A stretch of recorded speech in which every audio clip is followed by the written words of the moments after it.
반갑습니다. 이번 한 주도 잘 보내셨는지 모르겠네요. 말과 글에는 나름의 따뜻함과 차가움이 있다고 해요. 여러분의 언어 온도는 몇 도인지 한번 생각하면서 오늘 함께 하시면 좋을 것 같아요. 오늘은 이기주 작가님의 언어의 온도로 함께 왔는데요. 그럼 한번 읽어보도록 할게요.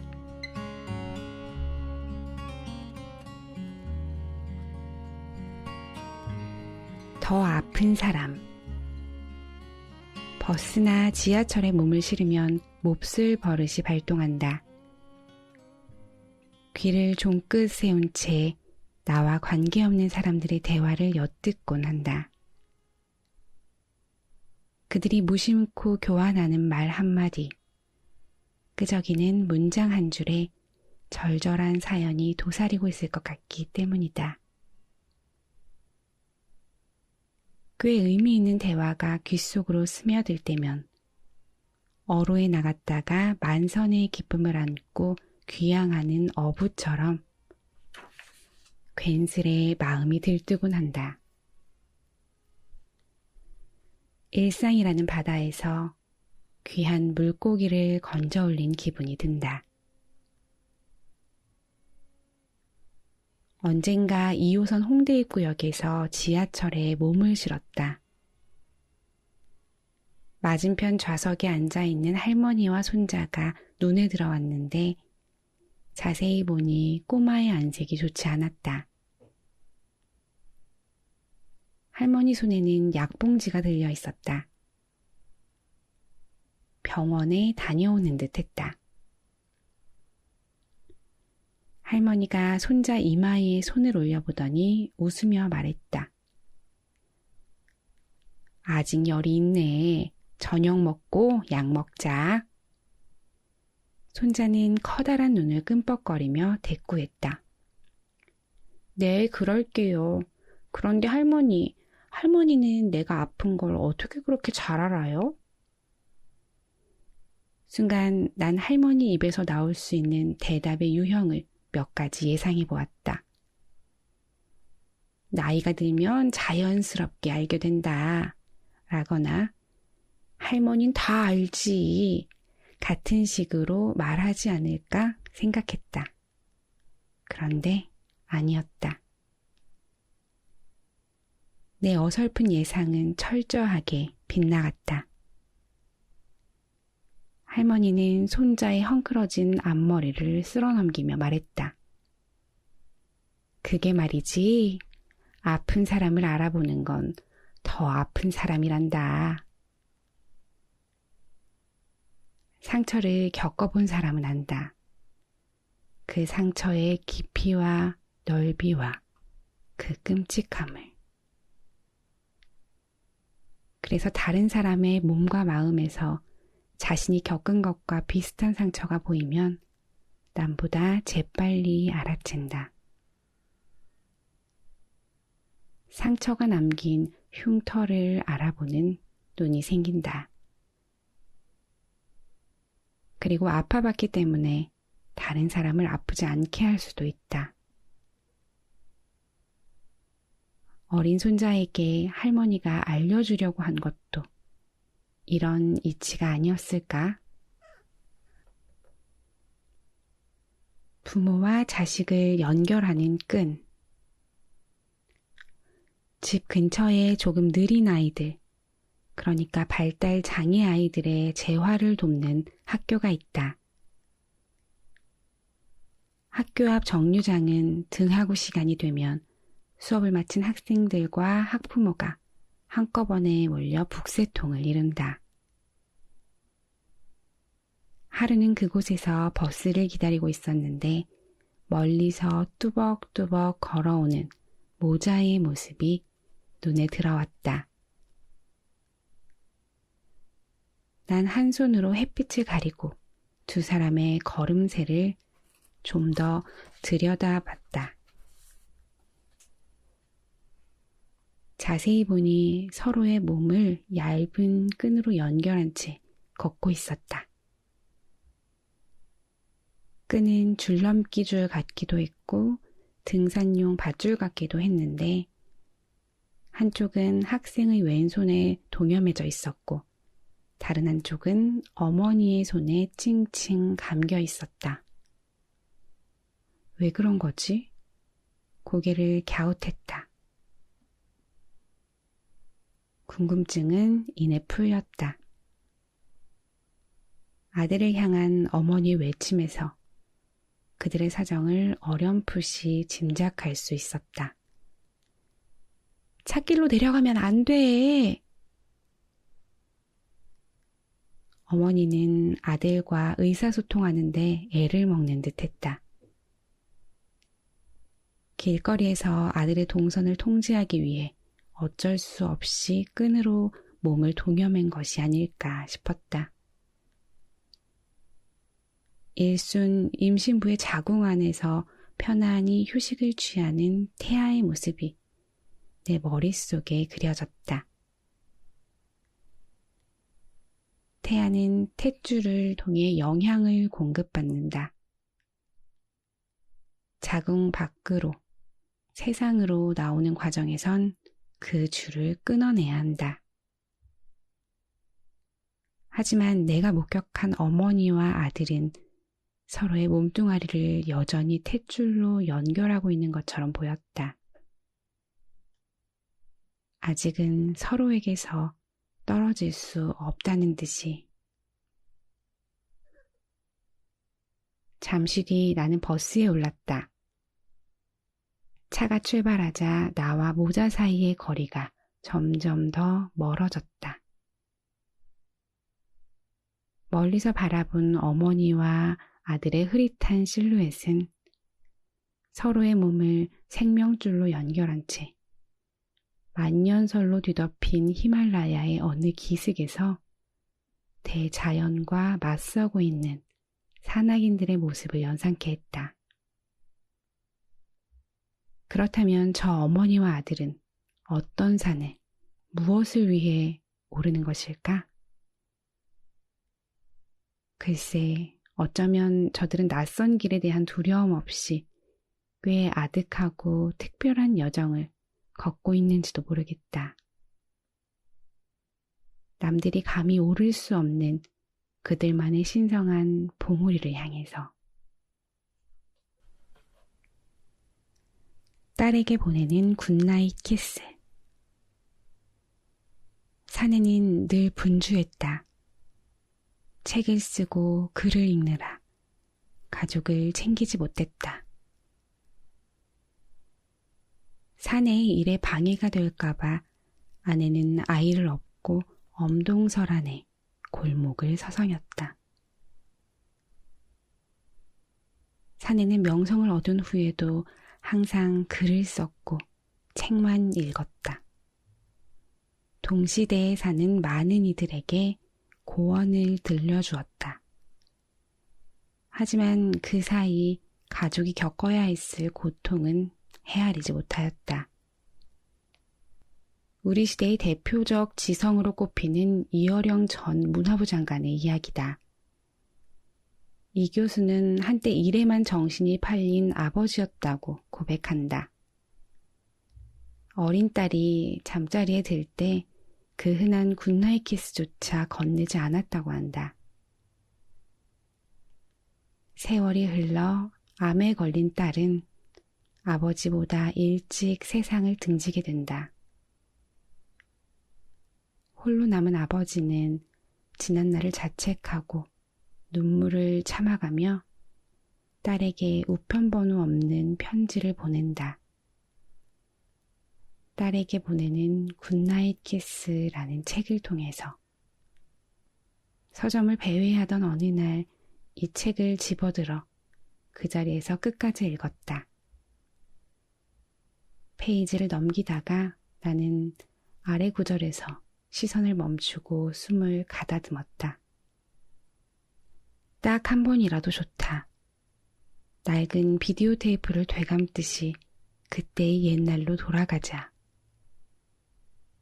나는 글 쓰던 펜을 내려놓고 일담한 책장을 덮고 두 팔을 활짝 편다.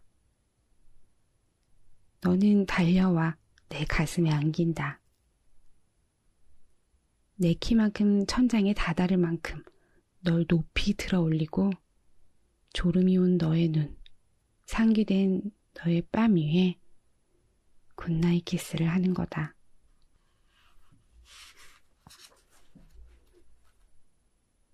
길을 잃어버린 사람들.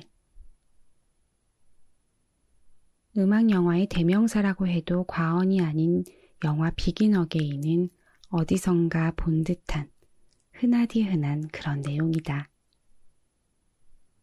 영화는 두 남녀가 길을 잃고 누군가를 만나고 또 잃어버린 길을 다시 찾는 그런 과정을 그렸다.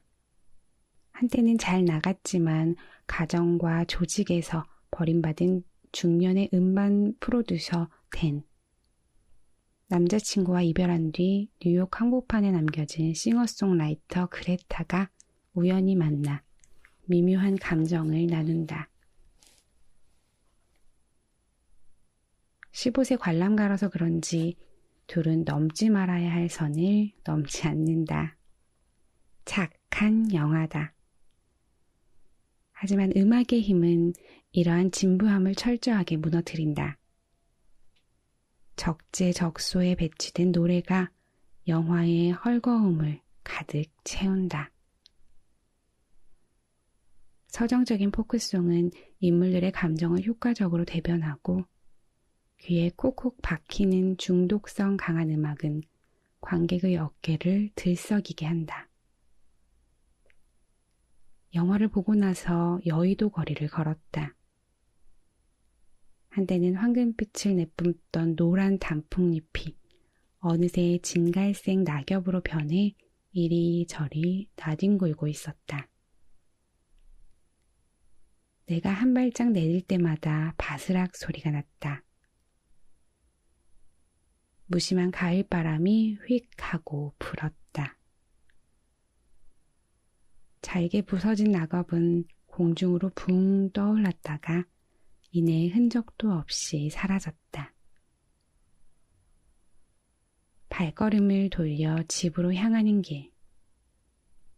영화 속 댄과 그레타도 길을 잃었을 땐 군말 없이 흙으로 돌아가는 저 낙엽 같은 심정이었을 거란 그런 생각이 들었다. 저항의 몸부림 하나 없이 그 자리에 주저앉고 싶었으리라. 하지만 그들은 흔들릴지언정 무너지지는 않았다. 음악을 버팀목 삼아 기억 저편으로 사라졌던 꿈을 되살려냈다. 뉴욕의 거리를 떠돌며 음반 작업에 매달리면서 자신만의 길을 걸어가는 일을 다시 시작했다. 제목 그대로 비긴 어게인 한 것이다. 영화에 삽입된 노래를 흥얼거리며 상상해본다. 댄과 그레타가 관객을 향해 하려 했던 말은 무엇일까? 상상은 자유라고 했다. 그들은 이런 이야기를 하고 싶었던 게 아닐까? 세월이 흐른 뒤 어렴풋하게 깨달았어요. 아니, 겨우 짐작합니다. 길을 잃어봐야 자신만의 지도를 그릴 수 있다는 것을.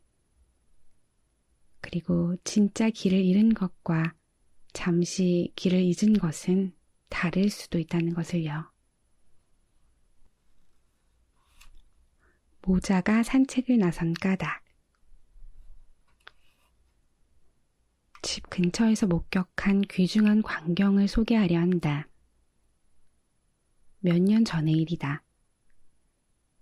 퇴근길마다 마주치는 모자가 있었다. 아들은 40대 중반쯤 돼 보였고 어머니는 백발이 성성해 나이를 가늠할 수가 없었다. 아들은 항상 목발을 짚고 엉덩이를 뒤로 쑥 뺀 채 엉거주춤한 자세로 걸었다. 혼자 걸음을 옮기지 못하는 듯 했다. 자세히 보니 작은 체구의 어머니가 뒤를 따라가며 아들의 뒷모습을 지켜보고 있었다. 아들이 넘어질라 치면 어르신은 황급히 일으켜 세웠다. 모자는 그런 동작을 되풀이했다. 산책이라고 하기엔 그 모습이 너무 힘겨워 보였다. 날씨가 좋지 않은 날은 모자와 마주치기도 했는데 그때마다 난 이런 날엔 그냥 집에 계시지 하는 생각도 했다. 시간이 흘러 작년 말쯤인가 구름이 잔뜩 몰려들어 당장이라도 비가 쏟아질 것 같았는데 그날도 사내는 아파트 단지 내 산책로에서 입을 꾹 다문 채 조심스레 걸음을 내딛고 있었다. 한 손엔 목발 대신 얇은 지팡이가 들려 있었다. 그런데 전과 다른 모습이 눈에 띄었다. 산의 옆을 지키던 어머니의 모습이 보이지 않았다. 설마... 며칠 뒤 경비 아저씨로부터 모자의 사연을 전해 들었다.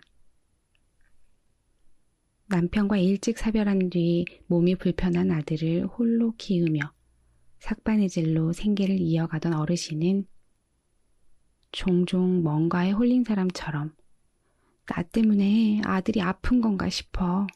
미안해서, 내가 정말 미안해서 마음 편히 죽지 못할 것 같아. 라며 소리를 지르곤 했다. 그러던 어느 날 어르신은 청천벽력 같은 소식을 들었다. 심한 복통에 시달리다 병원을 찾아가 위암 말기 판정을 받은 것이다. 그러나 남은 날이 길어야 1년입니다. 라는 시한부 통고 앞에서도 노모는 무너지지 않았다. 늙은 어머니는 그날 이후 틈나는 대로 산책을 나서기 시작했다. 눈이 오나 비가 오나 공원을 거닐었다. 다리가 불편한 아들과 함께. 아들을 억지로 끌고 나선 이유는 무엇일까? 눈치 빠른이라면 짐작하고도 남았을 것이다. 머지않아 어머니라는 존재 없이 혼자 바깥 생활을 해야 하는 아들에게 어떻게든 두 발로 서서 삶을 헤쳐나가게끔 걷기 연습을 시킨 것이다. 이는 다리가 불편한 아들을 위해 어르신이 해줄 수 있는 최선의 그리고 마지막 선물이었으리라. 우리는 생명으로 잉태되는 순간부터 어머니를 만난다. 혹자는 그걸 당연한 일로 여기기도 한다. 그러나 자식에 대한 어머니의 사랑만큼 맹목적인 것도 없다. 어머니는 자식을 대할 때 이해타산을 따지거나 손익계산에 골몰하지 않는다. 위기에 처할 때면 시금치를 한 입 베어물고 초인적인 힘을 발휘하는 뽀빠이처럼 모든 어머니는 자신의 몸과 삶이 부스러지는 순간까지도 자식을 돕는다. 자식을 위해 자신을 내어준다. 어머니와 자식의 만남은 단순한 생물학적 조우일이 없다. 어쩌면 어머니란 존재는 험난한 과정을 거쳐 세상 밖으로 나온 우리에게 신이 선사하는 첫 번째 기적인지도 모른다. 아주 중요한 사실을 첨언하며 이 글을 마무리하려 한다. 요즘도 사내는 홀로 걷는 연습을 하는 것 같다. 엊그제 퇴근길에서도 사내를 보았다. 그는 여전히 산책을 하고 있었다. 걸어가는 품새는 불안했다. 사내는 마치 다리를 지탱하는 뼈가 없는 것처럼 온몸을 부르르 떨며 위태롭게 발을 옮겼다. 그의 양볼엔 땀인지 눈물인지 분간할 수 없는 그 무언가가 하염없이 흘러내리고 있었다. 하지만 사내의 시선만큼은 침착하고 경건했다. 그의 눈빛에선 어머니가 곁에 없지만 난 끝까지 가야 한다라는 결기 같은 것이 느껴졌다. 다른 한편으론 노모의 얼굴을 떠올리며 이를 악물고 있는 것 같기도 했다. 내가 감히 짐작할 수는 없지만 말이다. 동그라미가 되고 싶었던 세모. 옛날 옛적에 세모와 동그라미가 살았습니다. 둘은 언덕에서 구르는 시합을 자주 했는데 동그라미가 세모보다 늘 빨리 내려갔습니다. 세모는 동그라미가 부러웠습니다. 그래서 달라지기로 했습니다. 동그라미를 이기기 위해 언덕에서 끊임없이 구르고 또 굴렀습니다. 어느새 세모의 모서리는 둥글게 다듬어졌습니다. 이제 동그라미와 비슷한 빠르기로 언덕길에서 내려갈 수 있게 됐습니다. 하지만 천천히 구를 때 잘 보이던 언덕 주변 풍경을 제대로 감상할 수 없었고 또 구르는 일을 쉽게 멈출 수도 없었습니다. 세모는 열심히 구른 시간이 아까웠습니다. 시간을 되돌려 과거로 돌아가고 싶었습니다. 하지만 어쩔 도리가 없었습니다. 겉모습이 거의 동그라미로 변해버렸기 때문에 두 번 다시 세모로 돌아갈 수 없었습니다. Still got your pearls hanging by my bedside. Still got your lips on paper in a tray. 저도 동그라미가 되고 싶은 세모였는지 몰라요. 여러분도 아마 동그라미를 꿈꾸는 세모가 아니었나 모르겠네요. 동그라미도 세모도 네모도 크게 중요하지는 않은데 말이에요. 그저 따뜻한 말을 전할 수 있는 그런 사람이면 되는데요. 그쵸? 그럼 오늘 하루도 따뜻하게 마무리해봐요. 그럼 저는 행복할게요. 여러분도 행복하세요. 잘 자요. 안녕.